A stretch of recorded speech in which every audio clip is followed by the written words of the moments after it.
안녕하세요. 책 읽기 좋은 날입니다.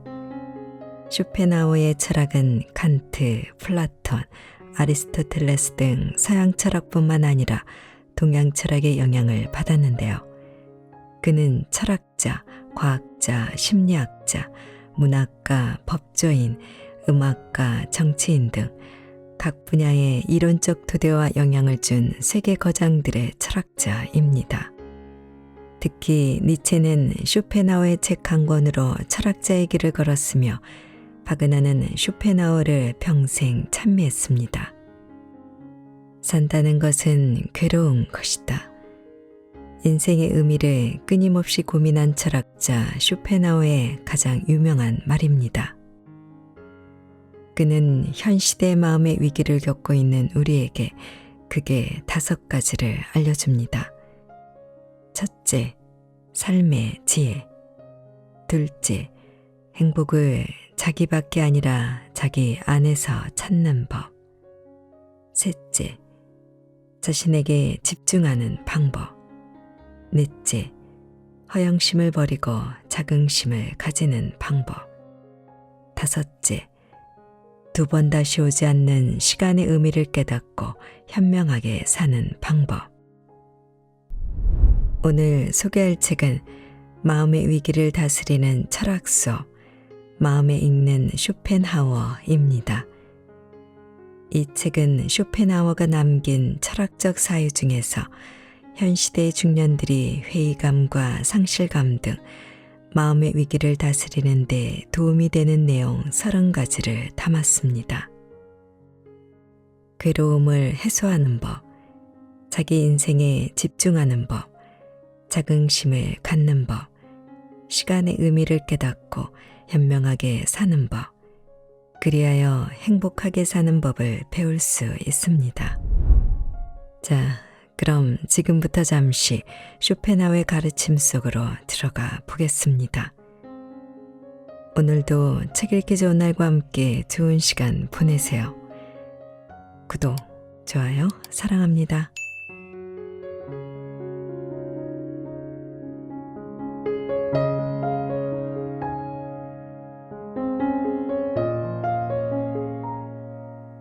행복하게 산다는 것은 고통을 견딘다는 것이다. 행복. 하나의 고통은 열의 쾌락에 맞먹는 힘을 가졌다. 고통의 힘이 쾌락의 힘보다 더 강하다. 쇼펜하우어에 따르면 모든 쾌락과 행복은 소극적인 성질을 띠는 반면 고통은 적극적인 성질을 띠기 때문이다. 인간은 행복은 잘 모르지만 불행은 잘 인지한다. 그래서 부와 명예를 가졌을 때는 그 가치를 모르다가 그것이 사라지면 비로소 소중함을 깨닫는다. 건강도 마찬가지다. 우리는 건강은 잘 느끼지 못하지만 고통은 잘 알아차린다. 몸에 작은 상처만 나도 그 통증이 신경 쓰여 불쾌해지기 마련이다. 가령 건강한 위의 상태는 느끼지 못하지만 위에 염증이 생겼을 때는 분명하게 고통을 느낀다. 충치의 고통은 느껴도 나머지 건강한 치아는 느끼지 못한다. 우리나라의 든자리는 몰라도 난자리는 안다라는 속담이 있다. 들어온 사람은 티가 안 나지만 나간 사람의 빈자리는 크다는 뜻이다. 행복도 마찬가지다. 자신이 갖고 있을 때는 모르다가 막상 잃게 되면 알게 되는 것이 진정한 행복이다. 그래서인지 인간은 행복감에 취하기보다 불행감에 더 휘둘리는 일이 많다. 당연한 것은 세상에 없다. 행복은 꿈이지만 고통은 현실이다. 쇼펜하우어의 행복론은 쾌락의 적극적인 추구가 아니라 고통의 감소 또는 결핍의 지향이라는 소극적인 입장이다. 충치가 생겼을 때는 다른 치아를 관리하기 전에 그 충치부터 치료해야 한다는 뜻이다. 행복이 소극적인 성질인 이유는 결핍을 충족한 상태이기 때문이다. 그래서 결핍을 지향하는 것 이상으로 행복할 수는 없다. 많은 장애물을 넘어선다고 해도 원래 그 자리에 있는 것과 같다. 반대로 고통이 적극적인 이유는 소유물이나 건강처럼 우리가 늘 당연하게 여기는 것들은 갖고 있을 때는 모르다가 잃고 나서야 그 가치를 절실하게 느끼기 때문이다. 따라서 영원히 지속하는 행복은 있을 수 없다. 다만 상실 이후의 회복으로서 순간의 행복이 있을 뿐이다.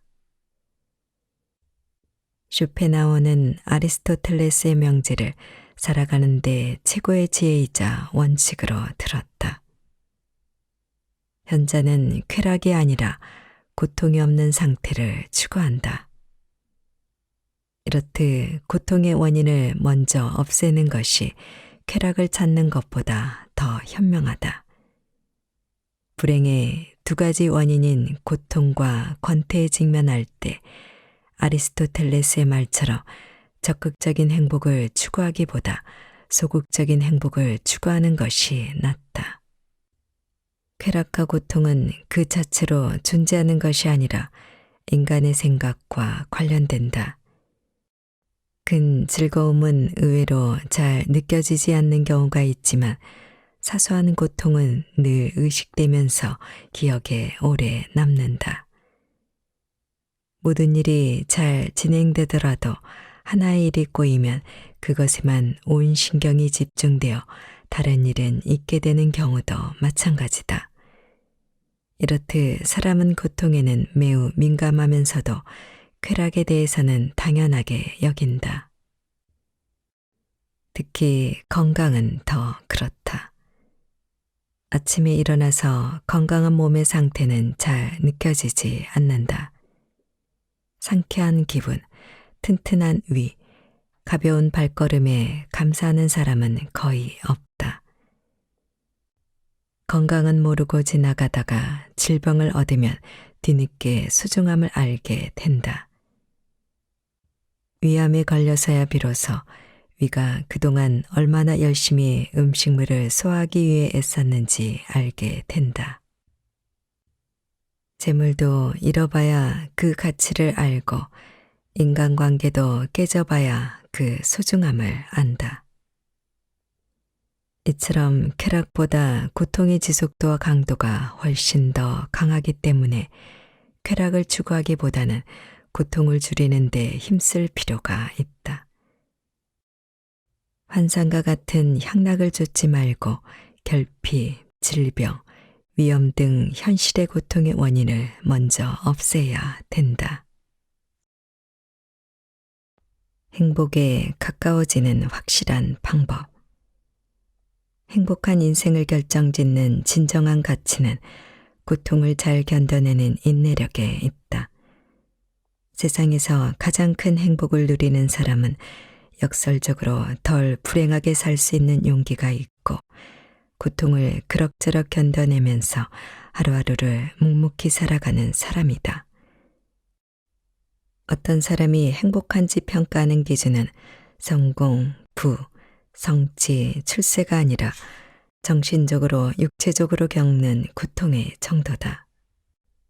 따라서 지금 고통이 없다면 지상에서 가장 큰 행복을 누리는 셈이다. 세상에 대한 큰 기대를 하지 않으면 무엇인가 가지려고 질주하지 않으면 괴로운 일은 막을 수 있다. 10가지 행복을 추구하지 말고 한 가지의 고통을 피하도록 해야 한다. 소극적인 행복론의 핵심은 고통의 원인을 최소화하는 것이다. 즉, 쾌락을 적극적으로 추구할 것이 아니라 고통을 줄여나가는 것이 행복을 위한 일이다. 특히 건강에 대해서 병을 예방하는 일이 쾌락을 추구하는 일보다 더 중요한 것은 말할 필요가 없다.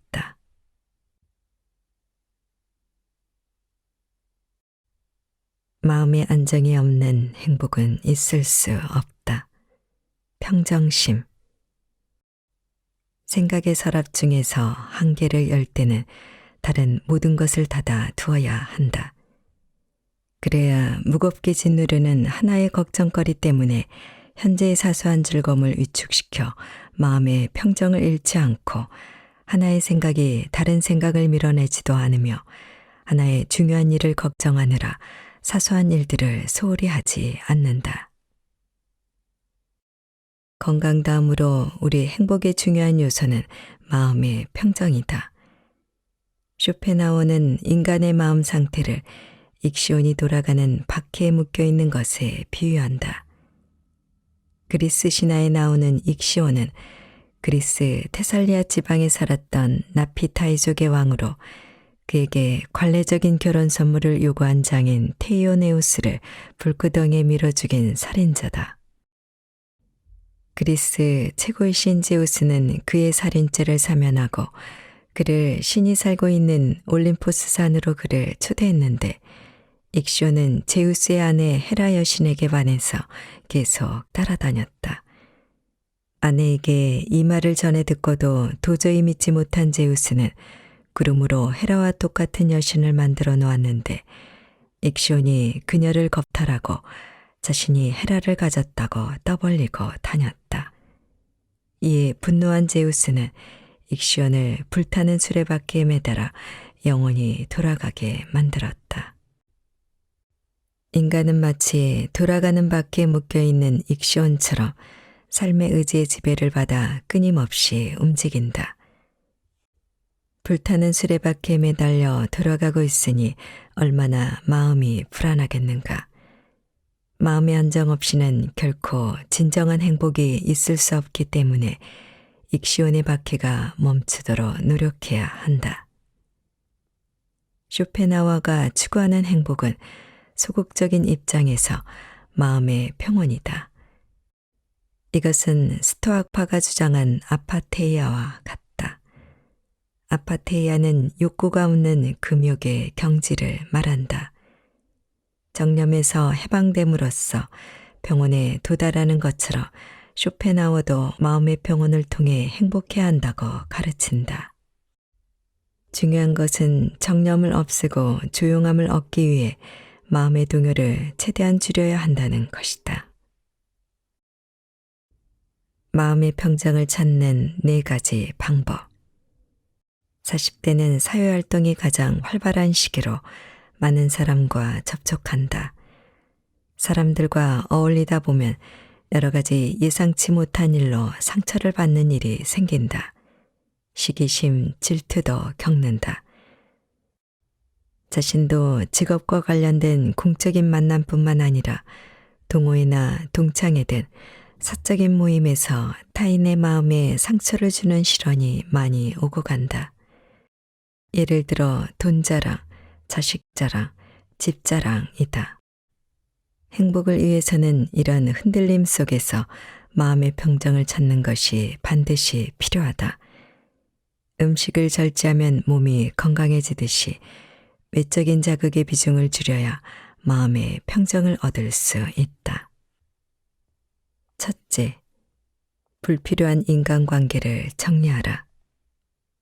무엇보다 확실한 방법은 사람과의 불필요한 교제를 줄이는 것이다. 대화할 가치가 없는 사람을 만나면 마음이 상하는 일이 생길 수 있기 때문이다. 중요한 점은 타인과 비교하지 말고 질투심을 갖지 말아야 하며 자신의 자존감을 지키는 일이다. 모든 인간관계를 끊으면 오히려 따분하고 심심한 기분에 시달릴 수 있다. 그런 극단적인 상황을 피해 만나는 사람들의 범위를 좁혀서 자신의 생활 방식을 단순하게 유지한다면 마음의 동요를 줄일 수 있다.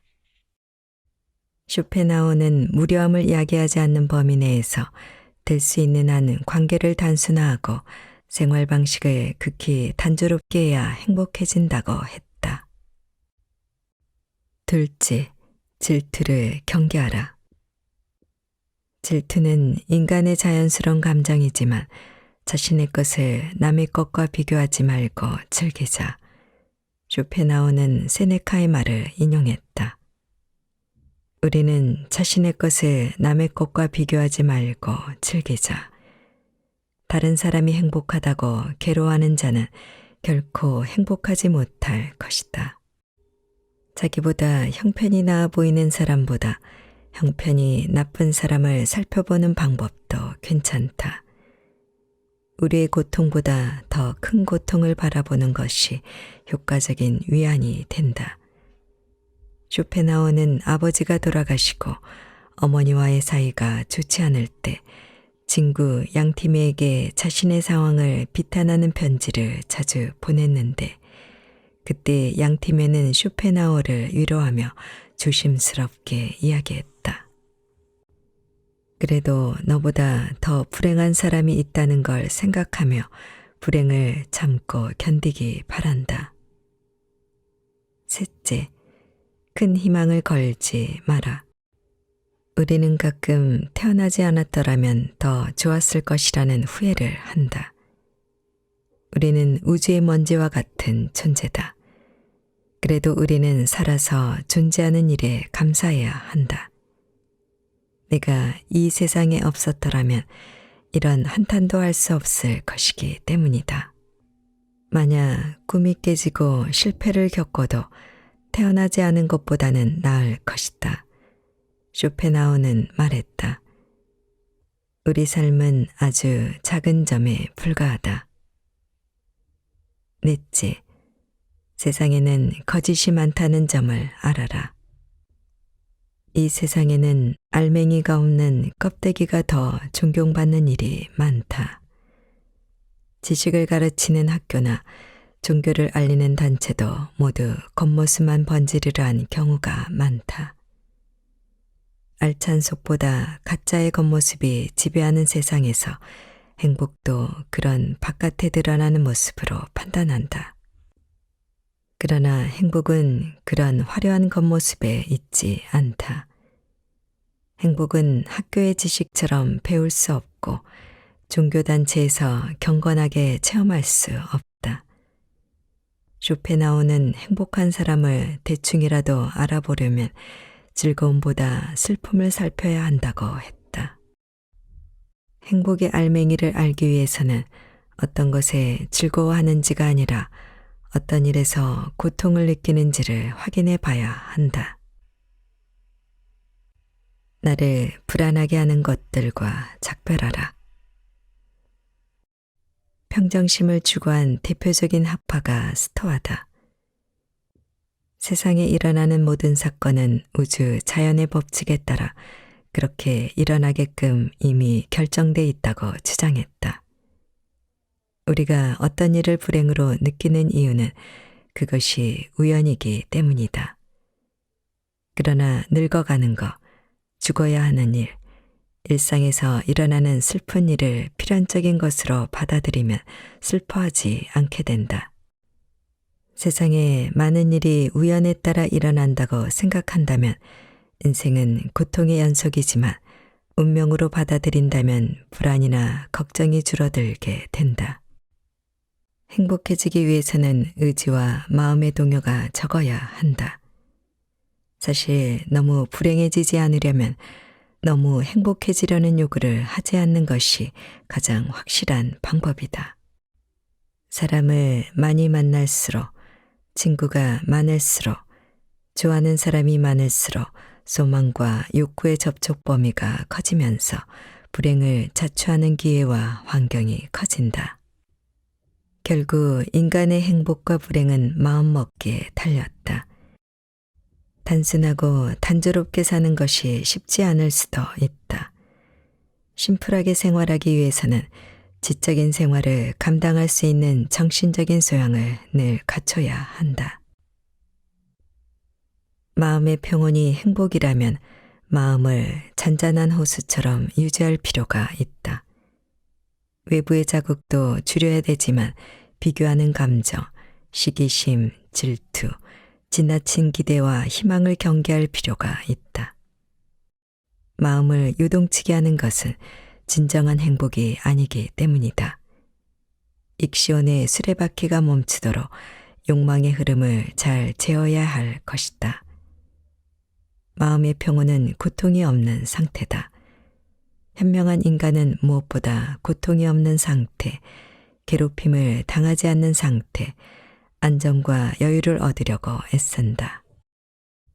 우리도 욕망의 흐름에서 벗어나 자유롭고 때로 관심도 없이 세계를 객관적으로 바라볼 줄 알아야 한다. 익시온의 바퀴가 멈추면 에피쿠로스 학파가 말한 완전한 행복의 상태에 이른다. 그것은 감정의 동요나 혼란이 없는 평정심의 상태인 아타락시아다. 인생의 무게중심을 밖에서 안으로 옮겨라. 향유. 평생에 걸쳐 매일 매시간 그 자신 자체일 수만 있다면 더 이상 아무것도 필요할 게 없다. 인간은 자신의 타고난 탁월함에 따라 가장 적합한 것을 선택할 수 있다. 인생을 향유하는 방식은 세 가지가 있다. 첫째, 재생적 즐거움, 먹고 마시는 일, 소화, 휴식, 수면 욕구 등. 둘째, 육체적 즐거움, 산책, 달리기 등 각종 운동, 사냥, 전쟁 등. 셋째, 정신적 즐거움, 사유, 독서, 예술, 명상, 철학 등. 쇼펜하우어는 세 가지의 즐거움을 모두 알았다. 좋은 음식을 먹었고 건강을 챙겼고 음악을 즐겼다. 그리고 독서와 철학을 누구보다도 중요하게 여기며 살았다. 그는 세 가지 즐거움 가운데 어느 하나에 소홀하게 하지 않도록 균형을 갖췄다. 인생의 질을 결정짓는 한 가지. 세 가지 모두 중요하다고 해도 인생을 향유하는 데는 사람마다 무게중심의 차이가 있다. 자신의 능력에 맞게 행복의 방향이 달라진다. 쇼펜하우어는 세 가지로 분류한다. 첫째, 평범한 사람. 무게중심을 바깥에 두고 만족을 추구한다. 예를 들어 소유물이나 지위, 이성과 자식, 친구나 사교계 등에 의존하기 때문에 만족은 외부에 의존한다. 둘째, 정신적인 수준이 보통인 사람. 실용학문에서 즐거움을 찾기 때문에 무게중심이 밖과 안에 걸쳐 있다. 식물학, 광물학, 물리학, 천문학, 역사학 등을 통해 대부분 즐거움을 얻지만 가끔 취미로 그림 연습을 하면서 불만족을 채운다. 셋째, 정신적인 능력이 탁월한 사람. 가장 고상한 향유 방식을 통해 무게중심을 완전히 자신 안에 둔다. 사물의 존재와 본질 자체에 관심을 갖고 예술, 문화, 철학 등을 통해 자신의 견해를 만들어 간다. 정신적으로 고상한 욕구가 없는 사람은 자유로운 여가 시간에 이상적인 것에서 즐거움을 느끼지 못해 무료함에 빠져 밖으로 나간다. 하지만 그 현실에서 피곤함을 느끼게 된다. 쇼펜하우어는 이런 사람을 속물로 칭한다. 정신력이 압도적으로 발달한 사람은 따분함을 모르며 늘 새로운 관심과 풍부한 생각에 활기차고 의미 있는 생활을 즐긴다. 더 배우고 연구하고 생각하려는 욕구가 강할수록 여가 시간에 혼자서도 마음껏 자유를 즐길 수 있다. 인간이 인생을 향유하는 방식, 즐기는 것은 각자의 취향과 능력에 따라 달라진다. 아리스토텔레스가 행복은 여가에 있다 라고 말하고 소크라테스가 여가를 인간의 소유물 중에서 가장 아름다운 것이라고 칭송했는데 행복한 시간은 노동하지 않는 자유 시간이다. 아리스토텔레스가 강조한 행복한 삶이란 아무런 방해를 받지 않고 유능함을 펼칠 수 있는 삶의 의미는 세 가지 향육 방식 가운데 아무런 방해를 받지 않고 자신의 탁월함을 발휘할 수 있는 것을 선택해야 한다는 것이다. 이것이 행복의 조건이다. 가장 행복한 삶은 철학자의 삶이다. 즉, 지적인 능력이 풍부하여 스스로 사색하면서 판단하는 군주같이 유아독종 같은 삶을 살아가면서 이 세상을 다양하게 볼 수 있는 시각을 갖춘 사람을 말한다. 최고의 행복을 주는 철학은 스스로 생각하는 힘을 키우는 데 매우 중요하다. 타인에게 방해받지 마라. 누구나 자신만의 시간을 갖고 싶지만 회사에서는 다른 직원들이 말을 걸어서 일을 부탁해서 회의를 하느라 분주하다. 또한 집에 오면 집안일을 하느라 정신이 없고 가족 모임에 시간을 빼앗기게 된다. 이뿐만 아니라 휴일에는 하루 종일 유튜브나 여러 가지 방송을 보느라 시끄럽고 산만한 시간을 보내게 된다. 대중음악뿐만 아니라 자극적인 기사는 우리의 신경을 지나치게 자극하는 경우가 많다. 어릴 때는 혼자 있으면 무섭고 불안했지만 나이가 들면 혼자 있는 시간이 편안하다. 20대와 30대에는 경력을 쌓고 경험을 넓히기 위해 사람들을 만나느라 정신이 없다. 그러나 40대부터는 어느 정도 여유도 있고 사회적으로 자리를 잡아서 혼자만의 시간을 보낼 기회가 생긴다. 자신이 소중하게 생각하는 것에 대한 선택과 집중이 필요할 때다. 40 이후부터는 삶의 무게중심을 점차 밖에서 안으로 옮겨야 한다. 즉, 자신의 내면을 더 성찰하여 자기를 더 깊이 알아가야 한다. 무게중심이 바깥에 있는 사람은 출세, 승진, 명예, 부등을 추구하며 각종 모임 등에 빠져서 즐거움을 추구하지만 무게중심이 안에 있는 사람은 혼자 있는 시간을 가지면서 개인적인 취향에 따라 예술, 시와 문화, 철학 등을 가까이 하게 된다. 이런 정신적인 즐거움은 속물이 누릴 수 없는 것이다. 사람들과의 만남을 줄이고 늘 책을 가까이 하고 좋아하는 노래를 들으며 스스로 생각하는 힘을 키우기를 권한다.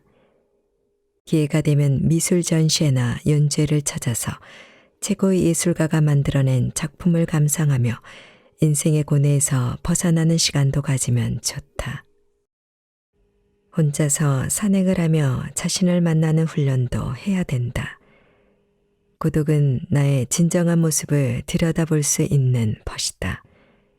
마음부터 어느 누구한테도 방해받지 않는 잔잔함을 스스로 찾도록 해야 할 것이다.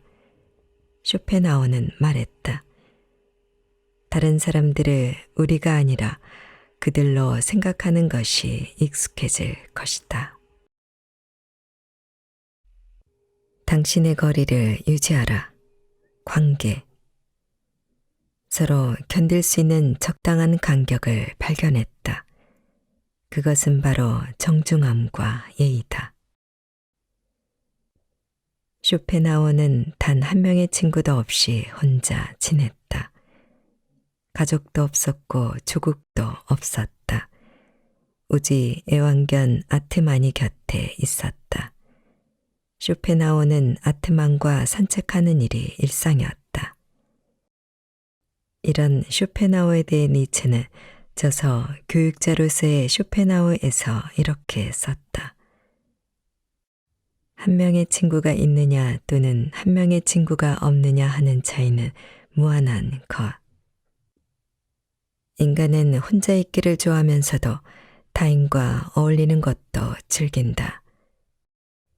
고독과 사교성은 동전의 양면이다.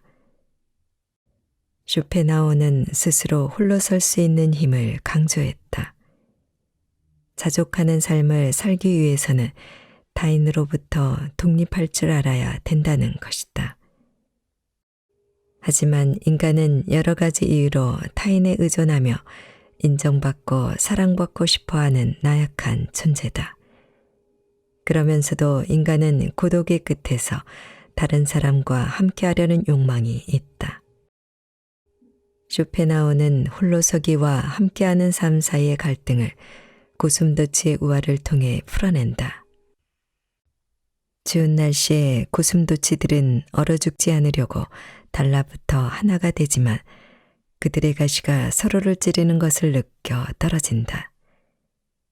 그러나 추위를 견디지 못해 한 덩어리가 됐다가 떨어지기를 반복하다 결국 상대방의 가시를 견딜 수 있는 적당한 거리를 찾는다. 서로를 따뜻하게 하고 싶어 하지만 서로의 바늘 때문에 접근할 수 없었고 서로 일정한 거리를 두고 체온을 나눴다는 지혜다.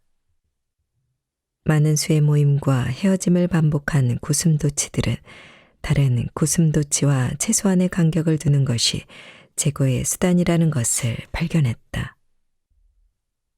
인간관계의 어려움은 세상을 살아가는데 꽤나 힘든 과제이기도 하다.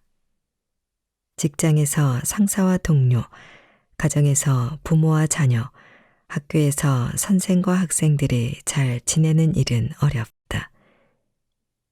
고슴도치 딜레마를 통해 타인에게 상처를 주지 않고 공존하는 지혜를 배워야 한다. 상처를 주지도 받지도 마라. 낳고 키운 아이들도 커가면서 점차 부모의 잔소리나 참견을 싫어한다. 사춘기를 지나는 청소년 때 부모와 정신적으로 분리하는 과정에서 이런 갈등이 생겨난다. 사회에서 사업으로 사람을 만나는 경우에도 의기투합을 하면 할수록 사소한 말다툼을 하기 쉽다. 서로 사랑하는 사이에도 크고 작은 갈등은 자주 일어난다. 사람은 서로 가까울수록 마음의 상처를 주는 일이 많아진다. 그래서 우리 인생은 수많은 만남과 헤어짐으로 이어지는데 나도 다른 사람도 마음이 아프지 않도록 마음에 간격을 둘 필요가 있다. 쇼펜하우의 비유처럼 사회를 이루는 인간은 어떤 이유에서든 다른 사람들을 만나게 되면서 가시를 세운다. 마음을 터놓는 사이가 되면 자신의 본성을 드러내기 마련이다. 즉 인간의 본성인 이기심, 시기심, 자존심 등 때문에 서로의 마음에 아픔을 주는 일이 많아진다. 가족, 연인 같은 사랑의 감정으로 맺어진 관계도 마찬가지다. 우리는 어떻게 타인에게 상처를 주는 것인가? 고슴도치의 비유처럼 인간은 가깝고 친할수록 상처를 줄 가능성이 높다.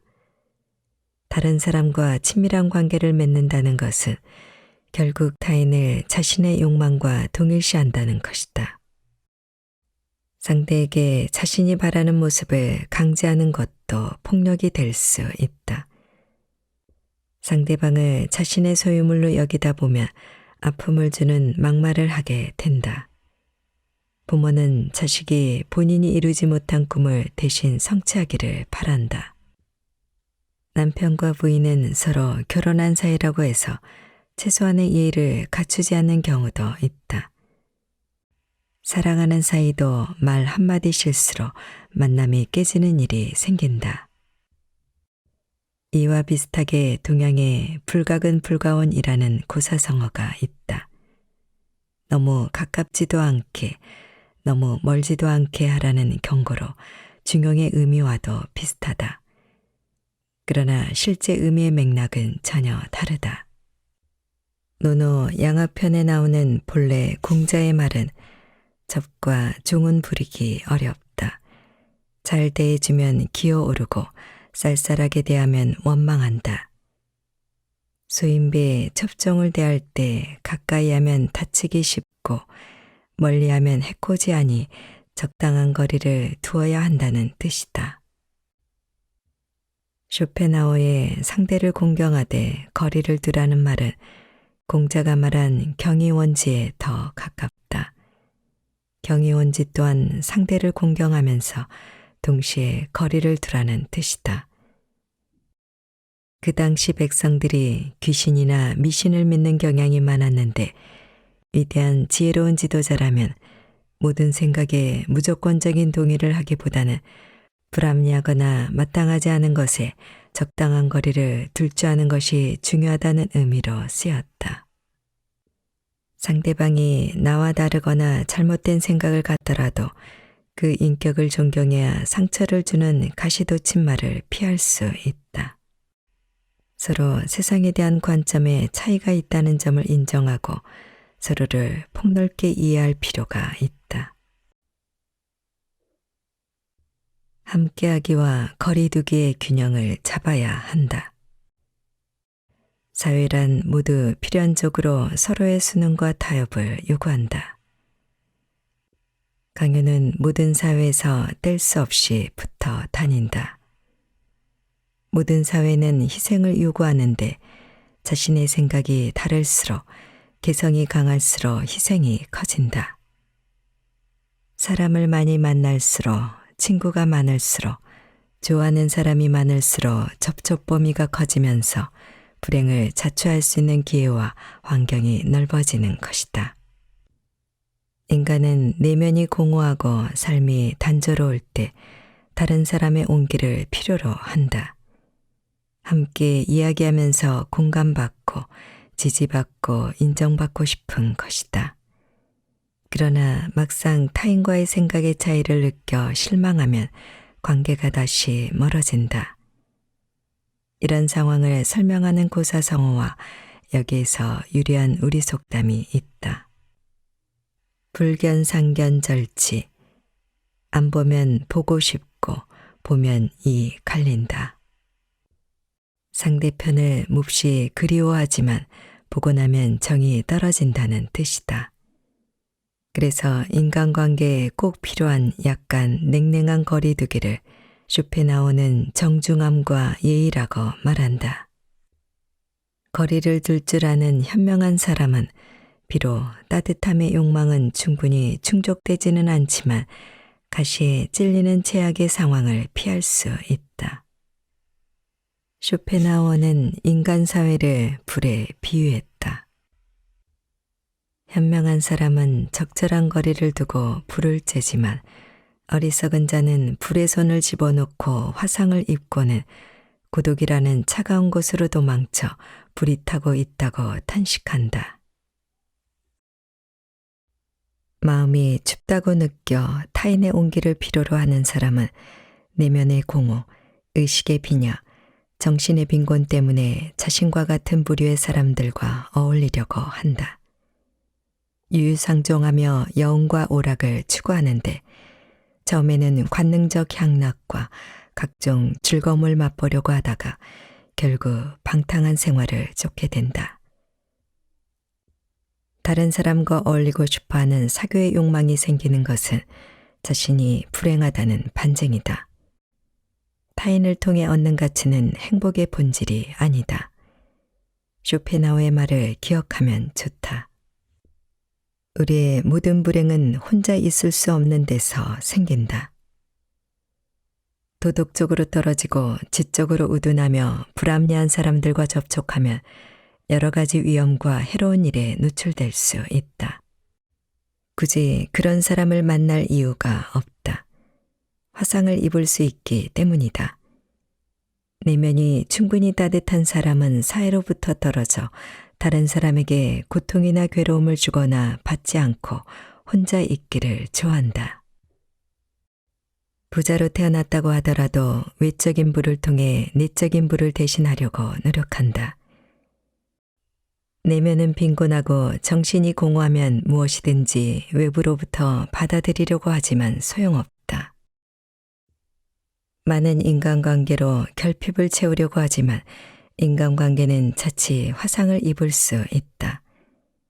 인간이 행복하기 위해서는 홀로서기와 타인과 함께하기 사이에서 균형을 잡을 필요가 있다. 사랑하는 사람일수록 말을 아껴야 되고 마음에 못을 박는 일은 하지 않도록 조심해야 한다. 쇼펜하우어가 말했다.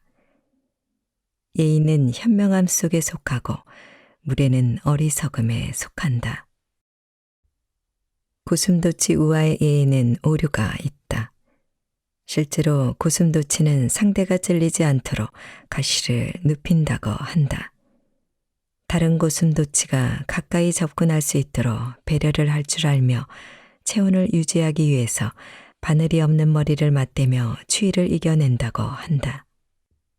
이런 과학적 사실을 몰랐지만 쇼펜하우어가 우리가 타인에게 상처를 주지 않고 배려하는 마음을 고슴도치에게서 배워야 할 덕목으로 본 것은 의미가 있다.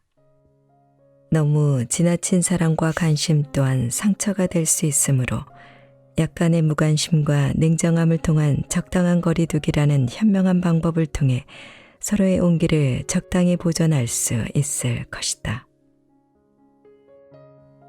내면이 공허하고 의식이 빈약하고 정신이 빈곤한 사람은 자신과 같은 부류의 사람들과 어울리려고 한다.